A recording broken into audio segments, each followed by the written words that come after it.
Hello students, पिछले video में हम लोगों ने बॉइलिंग पॉइंट और मेल्टिंग पॉइंट इनके बारे में पढ़ा और ये है अगली वीडियो जिसमें कि हम लोग पढ़ेंगे कंडेंसेशन के बारे में। और आज जानते हैं कि क्या है कंडेंसेशन।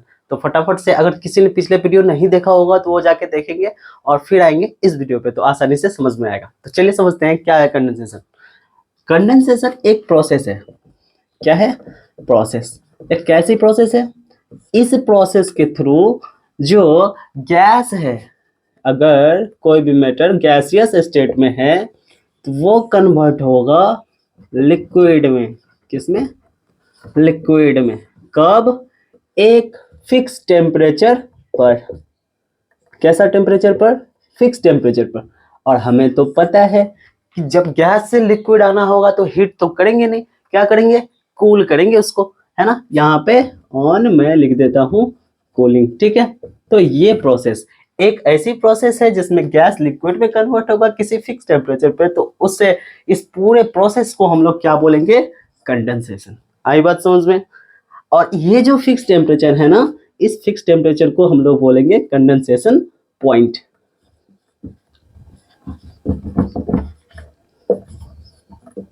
ठीक है, एग्जांपल देखते हैं। जैसे वाटर वेपर है आपका, इसको स्टीम बोलते हो। क्या बोलते हो? स्टीम। ये चेंज हो जाएगा वाटर में। कब? कूल करने पर। ठीक है। और जब ये स्टीम में होगा तो ये 100 डिग्री प्लस होगा, और 100 डिग्री पर जब इसको लाओगे यहाँ पे कूल करोगे, है ना, तो ये वाटर में कन्वर्ट हो जाएगा। और इसका फिक्स टेम्परेचर कितना रहा? 100 डिग्री सेल्सियस। तो वाटर का कंडेंसेशन पॉइंट जो है वो कितना हो गया? 100 डिग्री सेल्सियस। आई बात समझते हैं? वाटर वेपर को हम लोग कूल किए तो बन गया वाटर। ये सारा प्रोसेस कहला है आपका कंडेंसेशन। समझ में आई? कंडेंसेशन एक ऐसी प्रोसेस है जिसमें गैस जो है लिक्विड में कन्वर्ट होगा ऑन कूलिंग किसी फिक्स टेम्परेचर पे। इसी फिक्स टेम्परेचर को हम लोग बोलेंगे कंडेंसेशन पॉइंट बोलेंगे, और ये होल प्रोसेस कहलाएगा कंडेंसेशन। ठीक है, फटाफट से इसको नोट करो, आगे बढ़ते हैं हम लोग। ठीक है, उम्मीद है कि आप सभी ने नोट कर लिया होगा। अब इसके आगे चलते हैं हम लोग।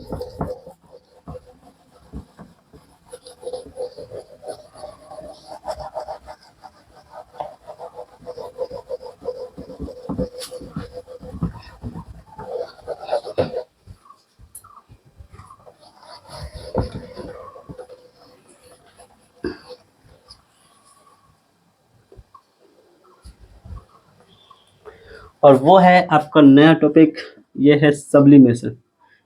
यार एक सेकंड वेट यार।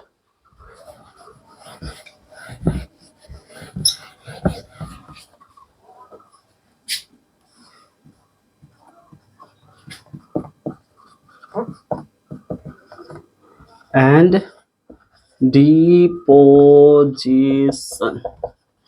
क्या है? सब्लिमेशन और डिपोजिशन। ये इसकी कहानी ऐसी है कि जब कोई भी मैटर आपका सॉलिड स्टेट में होगा और वो डायरेक्टली कन्वर्ट हो जाएगा गैसियस स्टेट में, ठीक है, तो ये प्रोसेस कहलाएगा आपका सब्लिमेशन। ठीक है। अब कोई भी मैटर अगर गैस स्टेट में होगा और वो डायरेक्टली कन्वर्ट हो जाएगा सॉलिड स्टेट में, तो ये प्रोसेस क्या कहलाएगा? डिपोजिशन। बड़ा आसान है। जब कोई मैटर सॉलिड स्टेट से डायरेक्टली कन्वर्ट हो जाए गैस स्टेट में तो क्या कहलाएगा? सब्लिमेशन।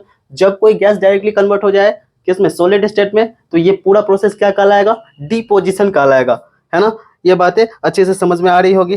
तो एग्जाम्पल के रूप में अगर हम देखें तो आपका होता है एल्यूमिनियम क्लोराइड। क्या होता है? एग्जाम्पल,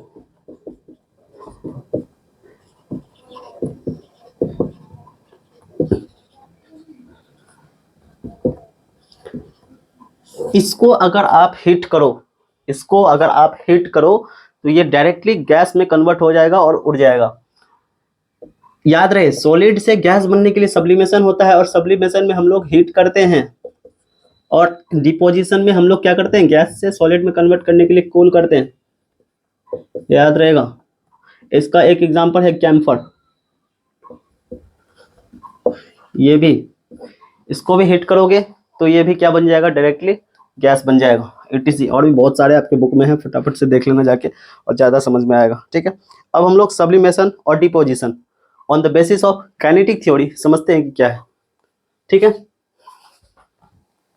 ये तो समझ में आई कि सब्लिमेशन क्या है। अब काइनेटिक थ्योरी के अकॉर्डिंग क्या है, बहुत आसान है ना, बस इसको समझना है कि क्या है।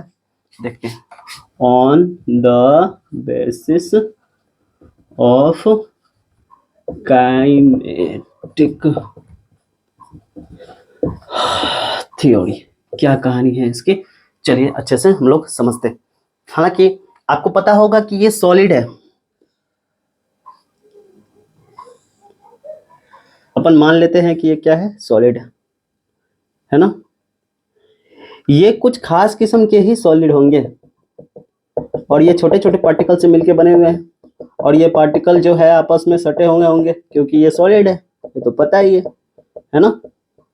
लेकिन इस तरह के सॉलिड के जो पार्टिकल्स होते हैं उसके आपस का जो इंटरमोलिकुलर फोर्स है वो बहुत ही ज्यादा वीक होता है। कैसा होता है, इंटरमोलिकुलर फोर्स होता है इसका वीक।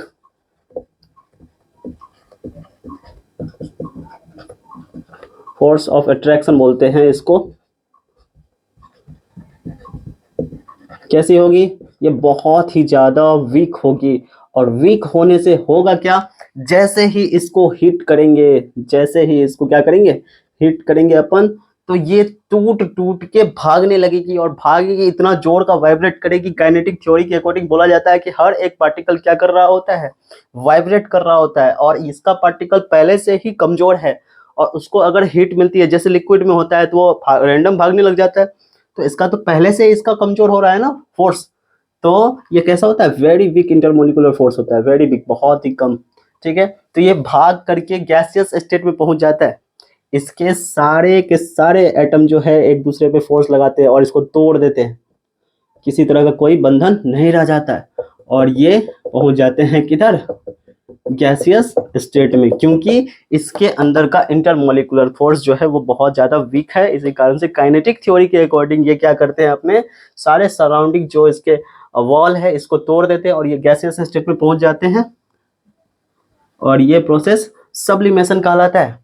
और अगर मैं बात करूं डिपोजिशन की, तो इसी गैस को अगर आप कूल कर दो, गैस को कूल कर दो तो ये क्या हो जाएंगे, इसके पार्टिकल आपस में आके कहीं पे आके मिल जाएंगे और ये कन्वर्ट हो जाएंगे सॉलिड में।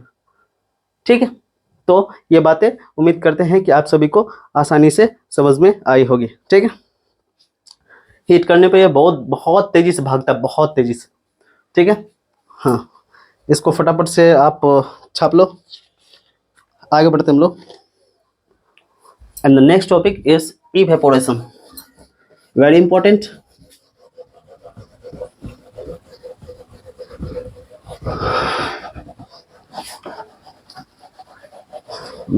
इवेपोरेशन समझते हैं कि क्या है इवेपोरेशन।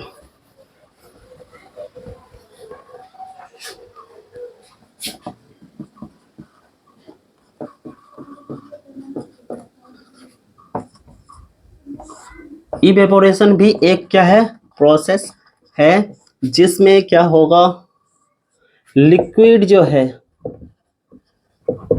वो कन्वर्ट होगा गैस में। लिक्विड क्या होगा, कन्वर्ट होगा गैस में। क्या किसी फिक्स टेम्परेचर पे, नहीं, ये किसी भी टेम्परेचर पे कन्वर्ट होगा, एनी टेम्परेचर। बट कंडीशन यहाँ पे ये है कि वो टेम्परेचर क्या होना चाहिए, बॉइलिंग पॉइंट के नीचे होना चाहिए, है ना। बिलो, यहाँ में लिख देता हूँ, बिलो द बॉइलिंग पॉइंट। समझ में, बॉइलिंग पॉइंट के कम होगा तभी तो ये लिक्विड जो है गैस में बनेगा। ठीक है, तो एक ऐसा प्रोसेस जिसमें लिक्विड गैस में कन्वर्ट होगा ऑन हीटिंग, याद रहे हीट करेंगे अपन। ठीक है, तो ये क्या हो जाएगा, इवेपोरेशन। एग्जांपल देखते हैं अपन वाटर की। जो आपका वाटर है इसका बॉइलिंग पॉइंट 100 डिग्री सेल्सियस होता है और इसको जब बॉयल करेंगे अपन 100 डिग्री सेल्सियस पे, तो ये क्या हो जाएगा, स्टीम में कन्वर्ट हो जाएगा, सॉरी, वाटर वेपर में कन्वर्ट हो जाएगा, जो कि एक गैसियस है ना, स्टेट है। कब हुआ? जब हम लोग किए अपन हीट, किसको? वाटर को। जब वाटर को 100 डिग्री सेल्सियस पे हीट किया गया तो वो वाटर वेपर में कन्वर्ट होने लगा। ये सारा प्रोसेस कहलाया इवेपोरेशन। याद हो जाएगा, है ना? फटाफट से इसको नोट करिए, आगे हम लोग बढ़ते हैं, है ना।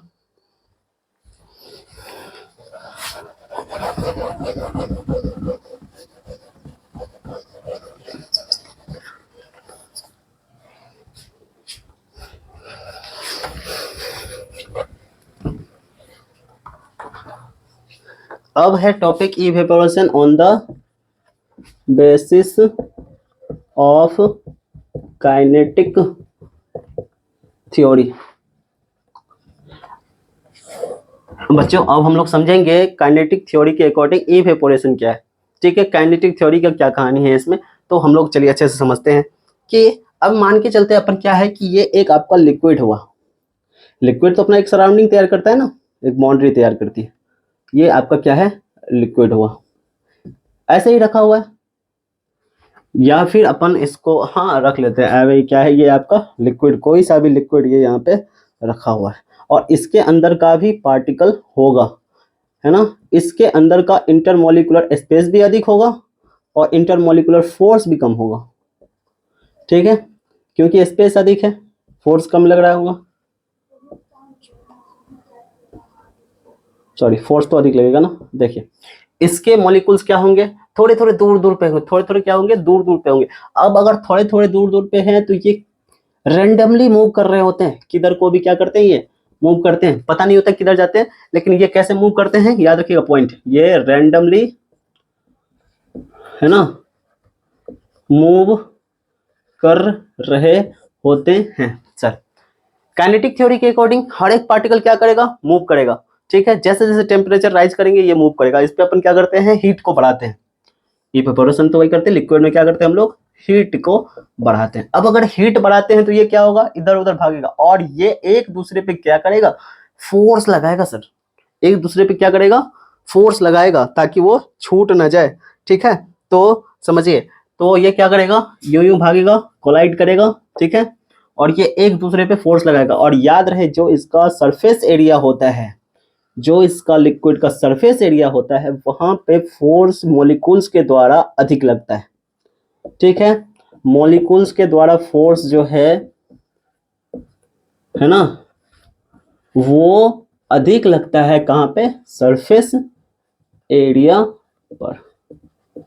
ठीक है, जो इसका सरफेस एरिया, तो इन सभी जगहों पे फोर्स लगेगा अधिक। जैसे जैसे हीट बढ़ेगी मॉलिक्यूल्स के द्वारा इन सभी जगहों पे क्या लगेगा? फोर्स बहुत ज्यादा अधिक लगेगा, बहुत ज्यादा अधिक लगेगा। और हीट बढ़ता जाएगा, फोर्स लगता जाएगा और एक समय आएगा कि ये क्या हो जाएगा? टूट जाएगा और ये अपने जो बाउंड्री है इससे टूट के इसके पार्टिकल बाहर को निकलने लग जाएंगे, है ना। और ये चले आएंगे किसमें? गैसियस स्टेट में। ठीक है, किसमें चले आएंगे? लिक्विड आपके गैसियस स्टेट में बदल जाएंगे। याद रहेगा? याद रहेगा। इसीलिए जो वेपोराइजेशन होता है वो धीरे धीरे होता है। जैसे जैसे उसका पार्टिकल तोड़ तोड़ के निकल रहा है वैसे वैसे उसका इवेपोरेशन, उसके पार्टिकल हवा में जा रहे हैं। ठीक है, तो आपको उम्मीद है कि समझ में आया होगा ये होल प्रोसेस। ठीक है, काइनेटिक थ्योरी के अकॉर्डिंग क्या है? इसके पार्टिकल क्या कर रहे हैं? सरफेस एरिया पे बहुत ही ज्यादा फोर्स लगा रहे हैं, क्योंकि ये तो मूवमेंट होगा, हीट बढ़ेगा तो मूवमेंट होगा ही ना होगा। उसके बाद सरफेस पे फोर्स लगाएगा और एक समय आएगा सारा सरफेस टूट जाएगा, बाहर निकल के ये गैसेस स्टेट में चले आएंगे और ये पूरा का पूरा प्रोसेस आपका कहलाएगा evaporation on the basis of kinetic theory. उम्मीद है कि आपको समझ में आया होगा अच्छे से, और फटाफट से इसको छाप लो। ठीक है, ये आगे बढ़ते। जिसको समझ नहीं आया होगा वीडियो को बैक करेंगे, 2 बार करेंगे, 3 बार करेंगे, उम्मीद है कि समझ में आ जाएगा। और फिर भी समझ में ना आए तो कमेंट में लिखेंगे कि वीडियो सर समझ में नहीं आया वो वाली, तो उस टॉपिक पे उस खास किस्म के बच्चे के लिए स्पेशल वीडियो बनाया जाएगा। अब काइनेट अगला टॉपिक है आपका इवेपोरेशन जो है उसके रेट के बारे में जान लेते हैं हम लोग, है ना। Rate of evaporation very important topic, मतलब इवेपोरेशन किन किन फैक्टर पर डिपेंड करता है उसके बारे में हम लोग चर्चा करेंगे। रेट ऑफ इवेपोरेशन, ठीक है। फर्स्ट ऑफ ऑल टेम्परेचर, किस पे? टेम्परेचर पे। किसका temperature? Temperature of the liquid.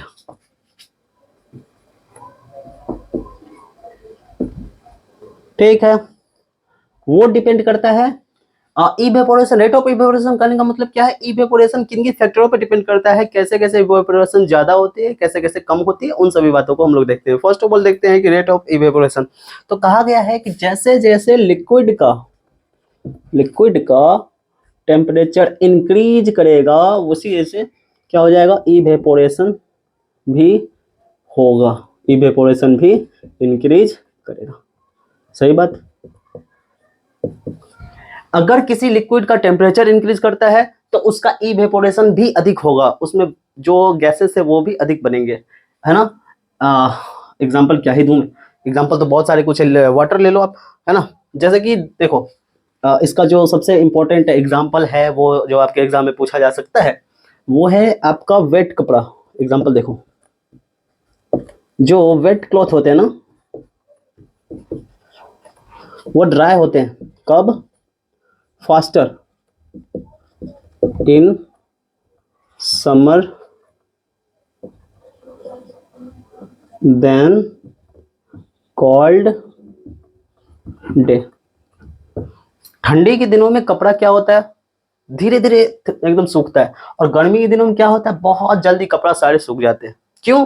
क्योंकि गर्मी के दिनों में टेम्परेचर अधिक होता है और ठंडी के दिनों में टेम्परेचर कम होता है, इस कारण से इवेपोरेशन कम होता है, और इवेपोरेशन कम होता है तो कपड़ा में जो भी वाटर की मात्रा है वो लेट से उड़ता है, इसी कारण से ठंडी में कम होता है और गर्मी में क्या होता है? कपड़ा जल्दी जल्दी सूख जाता है।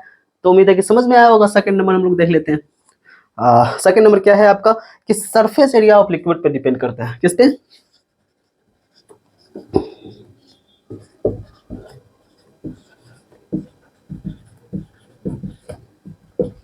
इवेपोरेशन डिपेंड करता है लिक्विड के सरफेस एरिया पे। अब एरिया जितना बड़ा दोगे इवेपोरेशन उतना अधिक होगा। क्यों? अभी मैंने बताया था जस्ट पीछे में काइनेटिक थ्योरी के अकॉर्डिंग कि सरफेस एरिया पे क्या होता है? अत्यधिक फोर्स लगता है। किसके द्वारा? जो इंटर अंदर में जो मॉलिक्यूल्स हैं वो क्या करते हैं? सरफेस एरिया पे ज्यादा फोर्स लगाते हैं, इसीलिए जितना ज्यादा सरफेस एरिया होगा उतना जल्दी क्या होगा? इवेपोरेशन होगा। तो सरफेस एरिया अगर आप इंक्रीज करो तो इवेपोरेशन भी इंक्रीज होगा। आई बात समझ में? एग्जाम्पल देखो, इसका सबसे इंपॉर्टेंट एग्जाम्पल रोज हम लोग घर में देखते हैं, तो कप में चाय है ना, अगर आप किसी कप में क्या कर लो? टी को भर लो, तो वो क्या होता है? लेट से गर्म होता है। किसके अपेक्षा? सॉरी, लेट से ठंडा होगा किसकी अपेक्षा? किसी साउजर में डाल दो तो। साउजर समझते हो ना? साउजर समझते हो? साउजर वो जो प्लेट होती है जिसपे चाय रख के, वही प्लेट, ठीक है। इसकी कहानी ऐसी है कि कप में आप चाय रखते हो तो वो लेट से क्या होता है? ठंडा होता है। लेकिन जो आपका साउजर होता है उसमें रखते हैं तो जल्दी जल्दी क्या होता है? एकदम ठंडा हो जाता है, क्योंकि उसका सरफेस एरिया थोड़ा सा बड़ा है, और सरफेस एरिया बड़ा होने के कारण उसका जो मॉलिक्यूल्स है सरफेस एरिया पे फोर्स लगाता है और बहुत ही जल्दी क्या हो जाता है? इवेपोरेट हो जाता है। जितने भी हीट एनर्जी है सारी उड़ जाती है और आपको बहुत ही जल्द ठंडा ठंडा चाय नसीब होता है। तो फटाफट से इसको आप छापो, है ना। और ये दो हुए, याद रखिएगा। First of all rate of evaporation, second number surface area of liquid, ठीक है। थर्ड नंबर में हम लोग देख लेते हैं क्या है कहानी।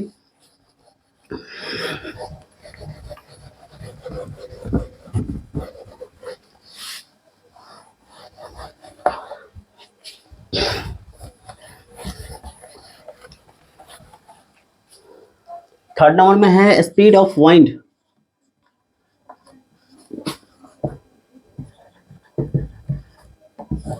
मतलब हवा के रफ्तार पे डिपेंड करता है कि इवेपोरेशन कितना होगा। जैसे जैसे स्पीड बढ़ेगी इवेपोरेशन बढ़ेगा। स्पीड कमेगी, इवेपोरेशन कमेगा। एग्जाम्पल में वेट क्लॉथ जो है वो जल्दी सूख जाता है फैन के अंदर में, है ना। स्पीड फैन लिख देता हूँ चलते हुए, है ना। सारे फैन तो एक तो चलता भी नहीं है आजकल पंखा। स्पीड फैन, जब पंखा की स्पीड बढ़ेगी, इसलिए तो घर में पंखा चला करके क्या करते हैं, अपन कपड़ा को टांग देते हैं, अपन सो जाते हैं बिंदास, और फिर होती है क्या, सो के उठते हैं कपड़ा सूख गया।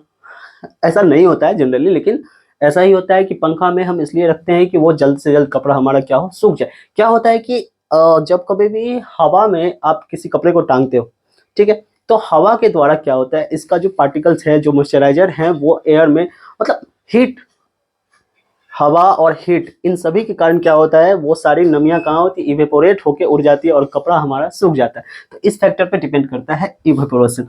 और जो हमारा चौथा और इम्पोर्टेंट टॉपिक है, ये है ह्यूमिडिटी। इवेपोरेशन डिपेंड करता है किस पे, ह्यूमिडिटी पे। पहली बात, ह्यूमिडिटी है क्या? ह्यूमिडिटी है प्रेजेंस ऑफ वाटर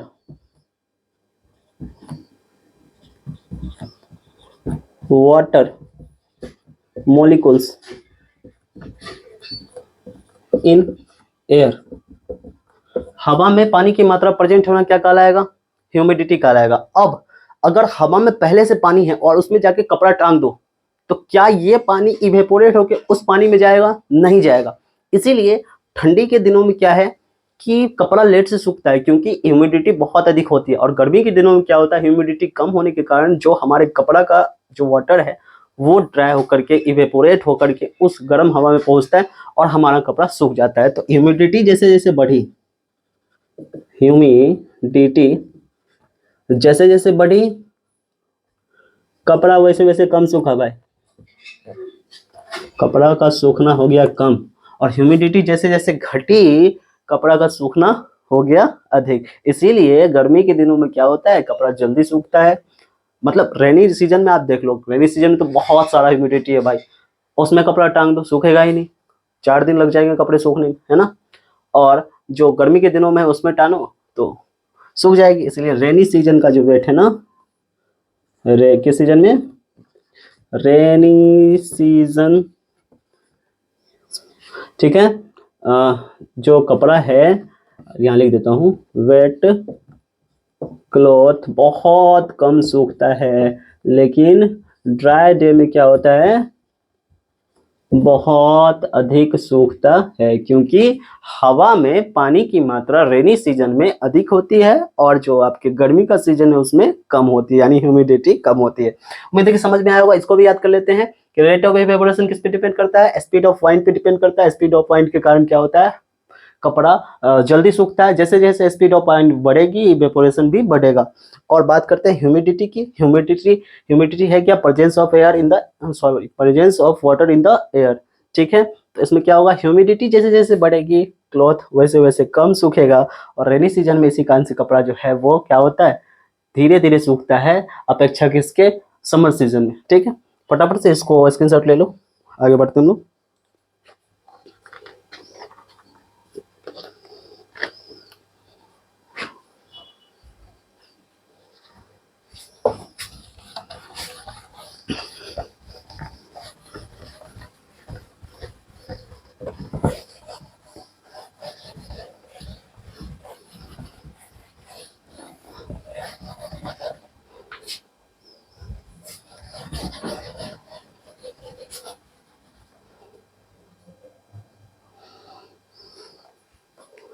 अब बात करते हैं 5वां नंबर, वो है नेचर ऑफ द लिक्विड।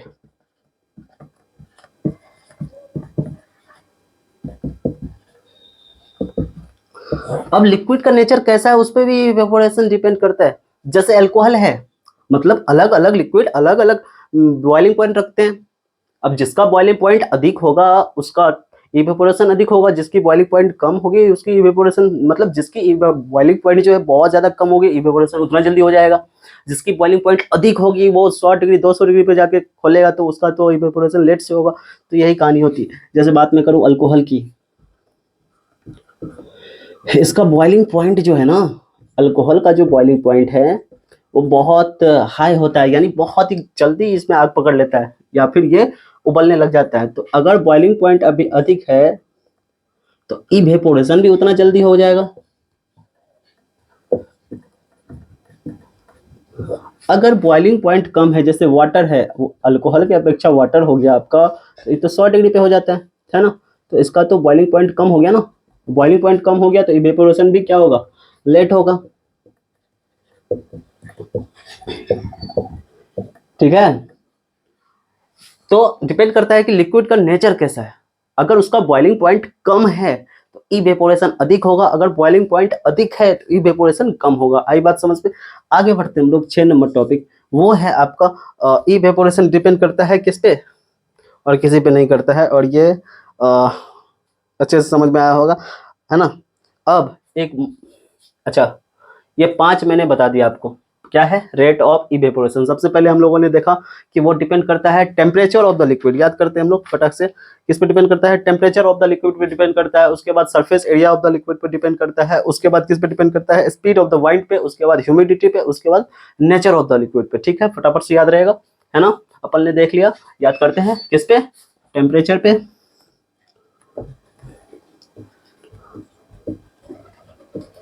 उसके बाद सेकंड नंबर में सरफेस एरिया पे।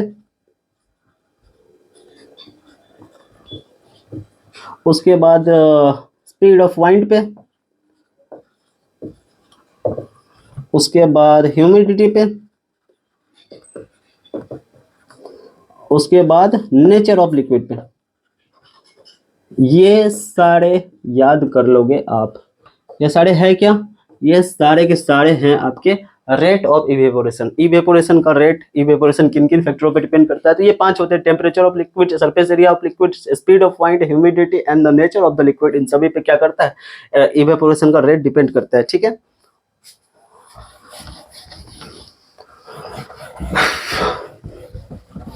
अब हम लोग पढ़ते हैं cooling effect of evaporation. Cooling जो है का, या फिर इसको बोल सकते हो कूलिंग कॉजेस इवेपोरेशन। बहुत अच्छे सी बात है, इसको समझने वाली बात है ना। क्या, कूलिंग कॉजेस, उल्टा तो नहीं लिख दिया मैंने, है ना, उल्टा ही लिख दिया, मैं बता रहा था।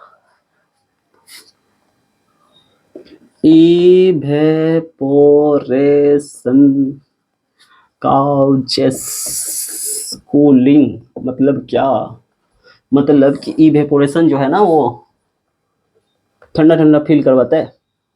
कैसे, कभी देखे हो? नहीं, नहीं देखे हो तो मैं थोड़ा सा एक एग्जांपल देता हूँ। जैसे एसिटिलीन होता है, जिससे नेल पॉलिश उड़ता है आपका, उसको कभी हाथ पे रखना, है ना, वो बहुत जल्दी उड़ जाएगा, इवेपोरेट हो जाएगा, और उसके बाद आपका हाथ जो है बहुत ज़्यादा ठंडा ठंडा फील होगा। अल्कोहल हाथ पे रखना, सॉरी अल्कोहल नहीं, पेट्रोल, पेट्रोल को हाथ पे रखना और उसको थोड़ी देर छोड़ देना, बहुत जल्दी वो इवेपोरेट हो जाता है, उसके बाद आपका हाथ ठंडा ठंडा फील होता है। क्यों होता है ऐसा, क्यों होता है ऐसा, चलिए समझते हैं इस बात को कि ये होता क्यों है। तो बताया गया है कि जो हमारे, अच्छा मान के चलते हैं ये अपन का हाथ है भाई, हाथ तो मुझे बनाने आता नहीं है ना, ये एक सरफेस बनाता हूँ मैं इस हाथ का, ठीक है, जो भी हो ऐसा समझो, ये आपका क्या है, हैंड है ना, बेचारा हाथ है, गरीब हाथ बना है, कोई बात नहीं, बर्दाश्त कर लेना, कमजोर हाथ है ना। अच्छा, इस पे अपन डालते हैं पेट्रोल, नहीं आग लग जाएगी क्या, क्या करते हैं, पेट्रोल डालते हैं, डाल दिए, ये पेट्रोल यहाँ पे रखाया, और ये मैंने बताया कि ये क्या करेगा, इवेपोरेट हो जाएगा। कैसे, इवेपोरेशन होने के लिए सबसे इंपॉर्टेंट चीज क्या है, हीट। कौन सी एनर्जी, हीट एनर्जी। और वो हीट एनर्जी कहाँ से मिलेगा इसको, उसको मिलेगा इस हाथ से मिलेगा। हाथ से क्या मिला, इसके पार्टिकल्स को हीट एनर्जी मिला, और जैसे ही हीट एनर्जी मिला ये एब्जॉर्ब किया, और इसका बॉइलिंग पॉइंट इतना ज्यादा कम होता है कि तुरंत इवेपोरेट कर जाता है। इसका बॉइलिंग पॉइंट क्या होता है, बहुत ज्यादा कम होने के कारण ये इवेपोरेट जल्दी कर जाता है। ठीक है, बहुत जल्दी कर गया इवेपोरेट, और ये पार्टिकल जो है ये उड़ गए। अब याद रहे कि ये पार्टिकल इससे हीट को एब्जॉर्ब किया है, पार्टिकल्स ने क्या किया है ना, एब्जॉर्ब किया है हीट एनर्जी फ्रॉम पाम, माने हथेली होता है, इन्होंने पाम से क्या किया, हीट एनर्जी, ये जो हाथ था ना, इस पाम से हीट एनर्जी को एब्जॉर्ब करके ये उड़ गया, ये एब्जॉर्ब करके ये देखो उड़ रहा है। अब अगर ये उड़ गया तो इसका तो हीट एनर्जी लिया, तो इसने भी तो हीट एनर्जी को लूज किया। अब ये हीट एनर्जी को लूज किया तो इसके पास तो कूल होने का ही बात बच गया ना। अब ये लूज करने के बाद इसकी सारी गर्मी कौन लेके चला गया, ये पेट्रोल जो छिड़के थे वो लेके चला गया। अब अगर गर्म चीज चला गया तो हमारा हाथ तो ठंडा ठंडा फील करेगा ना, और इसी कारण से क्या होता है, इवेपोरेशन के कारण हमें ठंडा ठंडा फील होता है। तो यही है आपको इवेपोरेशन के अकॉर्डिंग कूलिंग। अगर नहीं समझ में आया होगा तो वीडियो को एक बार फिर से देख लेना। और इसी कारण से एसिटिलीन, पेट्रोल, इन सभी को हाथ में लेते हो तो क्या होता है, अपने को ठंडा ठंडा फील होता है। ठीक है, फटाफट से छाप लो। अब हम लोग पढ़ते हैं एप्लीकेशन ऑफ इवेपोरेशन।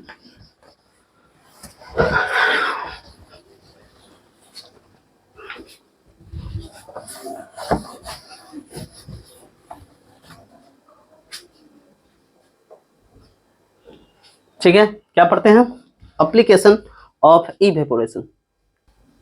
चलिए, तो हम लोग पढ़ने वाले हैं एप्लीकेशन ऑफ इवेपोरेशन। तो क्या है एप्लीकेशन ऑफ इवेपोरेशन, सबसे पहला एप्लीकेशन हम लोग देखते हैं।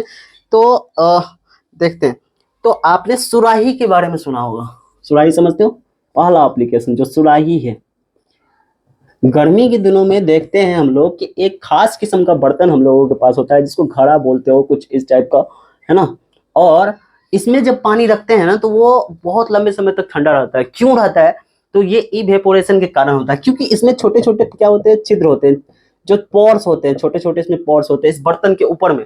और इस पोर्स के होने के कारण मतलब इससे क्या होता है, तो हम लोगों को पता है कि इसके अंदर में अगर हम लोग वाटर भर दिए, अब हीट के कारण क्या हो जाएगा, ये जो वाटर है ये इवेपोरेट होने लगेगा। मैंने बताया कि जब कभी भी वाटर हीट में जाएगा तो वो सरफेस एरिया जो है ना, वहां पे वो ज्यादा उसका पार्टिकल्स क्या करेगा, फोर्स लगाएगा। ठीक है, तो ये इसका सरफेस एरिया तो ये वाला हुआ, और इन सभी जगहों पे क्या करेगा, फोर्स लगाएगा, और वहां से क्या हो जाएगी, वाटर जो है इवेपोरेट होके निकलने लग जाएंगे। मतलब यहाँ से कुछ जो हीट एनर्जी है उसको लेके ये क्या करेंगे, निकलने लग जाएंगे। तो इसके सारे सरफेस एरिया का जो है हीट एनर्जी तो बाहर निकल जाएगा, अंदर का जो है बात वो क्या बच जाएगा, वो बच जाएगा कूल। और इसी कारण सुराही जो होता है, जो घड़ा होता है, उसमें गर्मी के दिनों में क्या होता है, वाटर आपका ठंडा ठंडा रहता है। तो ये आपका पहला एप्लीकेशन हुआ सुराही वाला। सेकेंड नंबर हम लोग देख लेते हैं कि इसकी क्या कहानी है। ठीक है, तो वो है जो है एक्सरसाइज करते होंगे आप लोग गर्मी में। ठीक है, एक्सरसाइज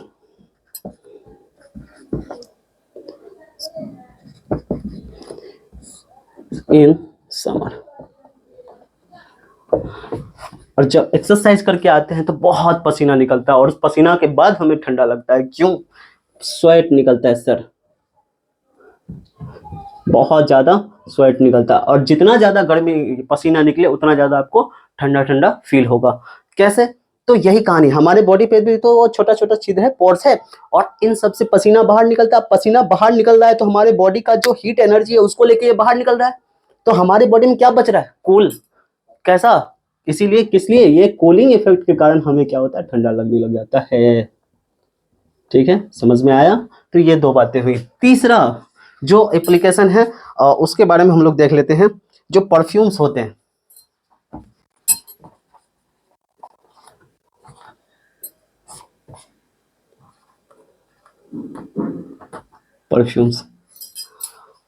परफ्यूम्स क्या करते हैं, तो ये जो परफ्यूम्स होते हैं इसको जब आप बॉडी पे छिड़कते हो तो ये ठंडा ठंडा फील करवाता है। ठीक वही सेम वही कहानी होती है। जो परफ्यूम्स होता है उसका जो बॉइलिंग पॉइंट होता है ये बहुत कम होता है, और हमारे बॉडी में जैसे ही जाता है, और उसके कारण से वो होता है बॉइलिंग पॉइंट के कारण जो है, बॉइलिंग पॉइंट इसका बहुत ज़्यादा कम होने के कारण इवेपोरेशन बहुत जल्दी होता है।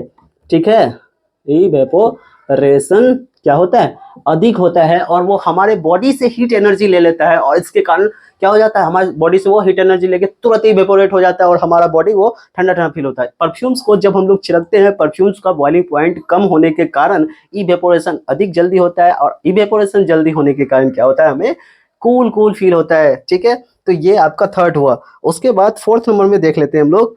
सबसे इम्पोर्टेंट जो आपका एप्लीकेशन है वो स्ट्रिप लगाया देखते होंगे। कौन सा स्ट्रिप? जब आप बीमार पड़ते हो।